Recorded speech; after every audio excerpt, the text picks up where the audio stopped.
लाडकी बहीण योजनेचे फॉर्म भरले जात आहेत. अनेक बरेच ठिकाणाहून महिला येत आहेत आणि आतापर्यंत किती फॉर्म भरले गेलेले आहेत आणि कोणकोणत्या योजना आणखी या ठिकाणी चालू आहेत? साधारण मुख्यमंत्री लाडकी बहीण योजनेच्या माध्यमातून आमच्याकडे 5,000 ऑनलाईन काही ऑफलाईन सुद्धा फॉर्म भरलेले आहे. कारण ते नेट चाललं नसल्यामुळे थोडं लेट होतं म्हणून ऑफलाईन सुद्धा आम्ही भरून घेतोय आणि जसा वेळ भेटेल तसं भरण्याचा प्रयत्न करतोय. महापालिका सुद्धा याचे फॉर्म भरून घेते, पण मला वाटतं सर्वांनी याचा लाभ घेतला पाहिजे.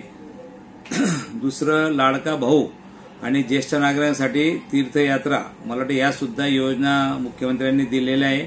मुलींसाठी शिक्षण फ्री.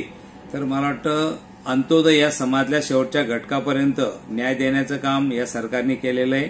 मग मुख्यमंत्री असतील, पंतप्रधान असतील, समाजाला सर्व घटकाला न्याय देण्याचं या सरकारने काम न्याय दिलेला आहे.